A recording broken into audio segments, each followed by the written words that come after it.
I'll say, I'm not talking about anybody that's not here, just so y'all know. All right, so I'll save everybody's questions and get to your next one. All right, go ahead. But this has still been a crazy December for you. I mean, December's crazy for all coaching staff. You lose a guard, and you got to replace him, and all that stuff that's got to go on. How's it going? Yeah, it's good. It's great. We had a great practice today. I kind of focus on the things that we can control, and got a great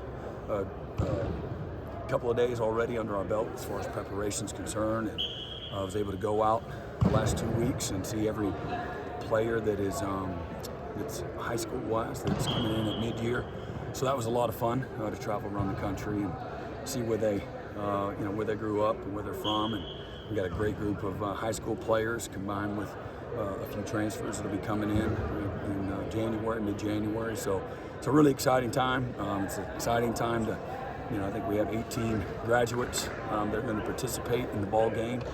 And so that was really cool. We have a few guys that are graduating today, have a few guys that are still taking finals, and so helping the players finish strong in the classroom is what we've been doing academically, getting them prepared to have a great week and finishing their finals. And again, I think today was practice number 5 for us. We had a few practices the first week, a couple practices this last week, and then we'll go 5 straight days here in preparation for Arizona, and then let them off for a few days, and then circle back and get here and head on down on the 24th. So again, got a lot of enthusiasm and energy, excitement, and opportunity to win 11 games against a really good Arizona team. And we've done our homework. This is a really good football team. They lost in overtime at Mississippi State.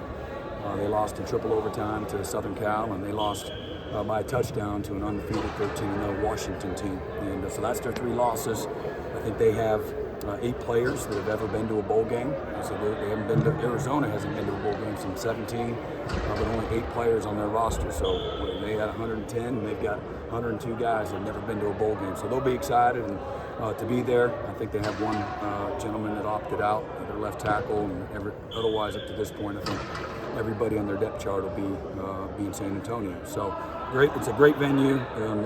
They run the game first class. I was in the game in 1998 and was back there again in 2007. And we're thrilled to be there and thrilled to go compete again with this team one last time. And got several new guys that will be playing a bigger role, and that's exciting to me.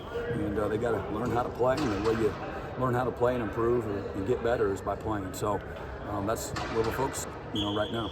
Brent, this time last week, you didn't know if Danny was going to be back. Can you kind of take us through that back and forth process and the conversations you had with him? Yeah, I know he spoke about it. I think Steve, he's interviewed with y'all several times, and again, it's really exactly what they've said.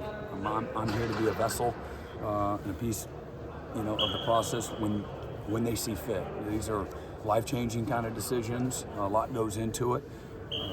I'm here to help however I can. Here to support the guys and whatever they decide to do. And I think Danny's focused on all the things that he's already said. He's coming back, and Danny, as y'all know, when it's time to work, there's nobody that's more committed, and he knows he's got work to do. He's trying to improve his opportunity. You get one opportunity to go to the NFL, the toughest league on the planet, and so you don't want to go kind of prepared. You wouldn't show up to a Saturday game if you didn't practice on Monday and Tuesday. You got to put all the work in, be as prepared as you can possibly be, and I think that's amongst other reasons. He wants to, finish college. He wants to have, his degree in hand. He wants to be a senior. He wants to lead and help us transition going to the SEC. There's, like I said, I want to speak for him. I know he has spoken, and we're excited to have him back, and we're committed to helping him every step of the way, giving him an opportunity to continue to get better. And that's the thing that I love about Danny. He's hungry. He's never satisfied. He recognizes where he wants to make some improvement, and he'll be committed to do so. But he's a leader. There's an emotional part of him that other guys can step up, and they will when that day comes. But he brings a lot to the table. Brent, it's not just Danny, Billy, DeJohn, Yeah. Jacob, Ethan. What does that mean to have all those guys coming back headed with the year you're going to have again? Well, my experience has been, and the older you are, the more you've played, the better you play. And guys that are playing that 4th or that 5th or that 6th year, they just play more consistently. Their focus is a little different. They don't get as distracted. These guys are coming back, and they're focused on mission, you know, the mission of this program, and certainly on the team and then themselves. And so it's a very committed group of guys. Again, Ethan, DT, you know, Lacey, Billy, Danny, amongst others. That's a great group of guys. They're incredibly committed. They love the locker room. They love each other. They love to compete, and they like to work. And that's a great recipe. So transitioning wise, we have some, you know, good, all three levels have a good deal of experience coming back. And again, with the guys that are with the right leadership and the right focus. Brent, you talk about recruiting. I know obviously you've been recruiting to the SEC since you got here, but how different is that dynamic? You're recruiting to that league to me, and coming up with that first official. So again, you always want to play. You want great competitive depth. You know, you want to be strong and physical. That's the name of the game. So it's not the SEC are those things. There's great skill. There's great depth. The lines of scrimmage are a real thing. But man, if you've been coaching football, offense or defense, you're going to try to build your team or your program in your locker room on the lines of scrimmage and dominating there first. You usually don't get whooped at the line of scrimmage and then win most games. It's actually the opposite. So that's going to be a challenge, and it's you know, being as big and strong and fast and instinctive and skilled as we can possibly be at all three levels, and all three phases rather. And again, it's a process, and you're never going to go in there. Oh man, we got it. You know, we're exactly where you know we want to be someday. You're always going to want for more, and you're always going to build. Again, as I've said before, it's never going to be good enough. But I like where we're at, but we got a lot of work to do, a lot of improvement to do. That's what these next, 10 practices are going to be about, is improving and trying to be good in this moment, and then that moment will come, and hopefully all that has a cumulative effect to it as well as we develop and recruit and develop, the guys that are here and coach and develop the guys that we're recruiting. And again, I think that we've recruited a really mature group of young players, and again, the few guys that we get in the portal are guys that align with the values that we've talked about, for the last 25 months.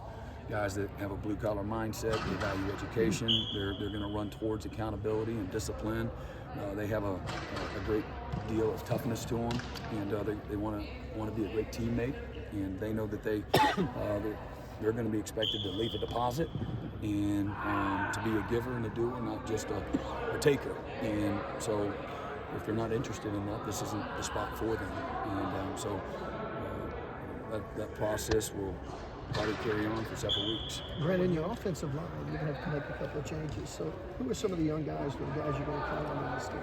Yeah, I mean, it's the guys again, we got Walter Rouse and McCade, Troy Everett, amongst others. And then we got Jacob Sexton, started the last couple of games, and he's done a really, really nice job in the role that he's played in. Caleb Schaefer and Josh Bates, some of the young guys that have an opportunity as well. Jake Taylor. And again, we've got several good players that we recruited. I mean, these are guys that are certainly going to be part of the depth, and we're really excited about that group of freshmen that most of them redshirted. And it's a really good group. They're physical, they're athletic, they're talented, there's Ida, that's Bates. That's a really, really good group of freshmen. Probably left somebody off, but really good group. You're going to sign a class of scholarship guys next week, but preferred walk-ons, how has your approach there changed over the last 25 months, and how does NIL impact the kind of guys you can get? Again, I think just showing that, look, there's guys on the team that have earned scholarships, that have earned opportunity. We're going to value production, and regardless if you're a walk-on or you're a scholarship, or you're a no-star or you're a five-star, we're going to treat everybody the same. Everybody's going to have the same opportunity. Everybody's going to have the same value. I think there's a holistic approach that's attractive to both scholarship and non-scholarship players. In regards to the walk-ons and the roster, we're always trying to get better. You can't just be a walk-on or a scholarship guy and just hang out. Everybody is held accountable. Everybody has a role, and it's all important. So it's not just hanging out and then showing up on the sideline and wearing the jersey. It's a lot deeper than that. And my job is to, make sure that everybody's bringing value. And my job is to bring in the most competitive roster that I can. And I tell the starters, the scholarship guys, the guys that play, you guys find somebody better than you. And your job is to compete with them. When you leave Oklahoma and you're in the workplace, you're in a locker room in the NFL, it's going to be the same thing. It gets even harder. Here you might have a little more grace than the outside world. And so that's what it should always be about for everybody. Everybody should be pushing and striving to get better. And so I'm constantly evaluating that too. Guys that are here already, guys that we're bringing in are these guys that are going to be hungry, self-driven, self-motivated, ambitious, got something to prove. Are they going to bring value? And then once they're here, are they going to sustain that? And when guys relax and put one hand on the wheel and take things for granted and get complacent and feel entitled, then sometimes it needs to. Guys need a fresh start, and so there is no coach and there's no player that's entitled to be here. This is Oklahoma, and so we should all have a great appreciation and respect for our opportunity to be here. It's a special place. Is NIL and the ability to